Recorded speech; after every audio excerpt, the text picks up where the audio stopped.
কোনো পূর্ব অভিজ্ঞতা না থাকলেও মালয়েশিয়ায় কাজ করা সম্ভব। মালয়েশিয়ার শ্রমবাজারে সাধারণত বিভিন্ন সেক্টরে কাজের জন্য দক্ষতার চেয়ে শারীরিক সক্ষমতা এবং কাজের আগ্রহকে বেশি প্রাধান্য দেওয়া হয়। কারণ অধিকাংশ প্রতিষ্ঠানেই কাজে যোগদানের পর প্রয়োজনীয় প্রশিক্ষণ বা অন দ্য জব ট্রেনিং প্রদান করা হয়।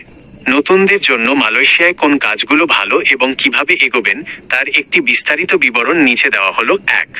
নতুনদের জন্য মালয়েশিয়ায় সেরা ও সহজলভ্য কাজসমূহ নতুন বা অভিজ্ঞতাহীন কর্মীদের জন্য সাধারণত নিচের সেক্টরগুলো সবচেয়ে উপযুক্ত। উৎপাদন খাত বা ম্যানুফ্যাকচারিং কাজের ধরন বিভিন্ন ফ্যাক্টরি, কারখানা বা গুদামে পণ্য উৎপাদন, প্যাকিং, লোডিং আনলোডিং এবং লাইন অপারেটরের কাজ। কেন ভালো? এই কাজগুলোতে পূর্বের কোনো অভিজ্ঞতার প্রয়োজন হয় না। কোম্পানি নিজেই কাজ শিখিয়ে নেয়। কাজের পরিবেশ তুলনামূলকভাবে ছাদখোলা জায়গায় নয়, ইনডোর। নির্মাণ খাত বা কনস্ট্রাকশন কাজের ধরন ইমারত নির্মাণ, রড বা সিমেন্টের কাজ এবং সাধারণ লেবারের কাজ। কেন ভালো? মালয়েশিয়ায় প্রচুর কর্মী এই সেক্টরে যায়। কাজের সুযোগ সবচেয়ে বেশি। প্রাথমিক অবস্থায় সাধারণ হেল্পার বা লেবার হিসেবে যোগ দিয়ে পরবর্তীতে অভিজ্ঞতার ভিত্তিতে আয় বাড়ানো যায়। প্লান্টেশন ও কৃষিখাত প্লান্টেশন এবং এগ্রিকালচার কাজের ধরন পাম অয়েল বাগান, রাবার বাগান বা বিভিন্ন কৃষি খামারে ফল সংগ্রহ, পরিচর্যা ও পরিষ্কার পরিচ্ছন্নতার কাজ। কেন ভালো? এই কাজগুলোতেও কোনো পূর্ব অভিজ্ঞতার প্রয়োজন হয় না। থাকা খাওয়ার সুব্যবস্থা সহ কাজের সুযোগ পাওয়া যায়।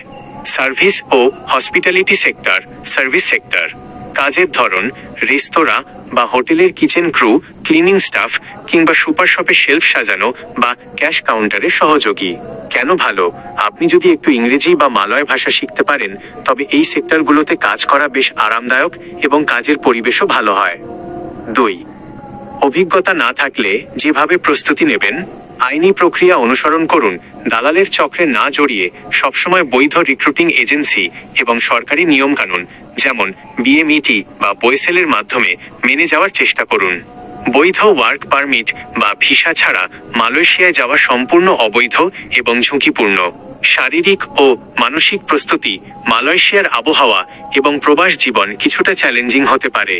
বিশেষ করে ম্যানুফ্যাকচারিং বা কনস্ট্রাকশন কাজের জন্য শারীরিক সক্ষমতা অত্যন্ত জরুরি।